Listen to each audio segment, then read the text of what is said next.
Uy, mga kaibigan, alam nyo ba ang sikreto sa masayang love life? Bakit parang konti lang ang nagsasabi na importante ang pagiging matiyaga sa relasyon? Simula natin sa unang sikreto, mahalin ang sarili. Dapat masaya ka muna sa sarili mo at maging kontento kahit wala pa pang karelasyon. Pangalawa, makihalubilo tayo.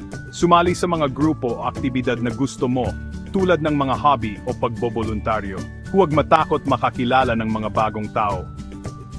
Pangatlo, maging bukas sa pakikipagkaibigan. Maglaan ng oras para makausap at makilala ang iba.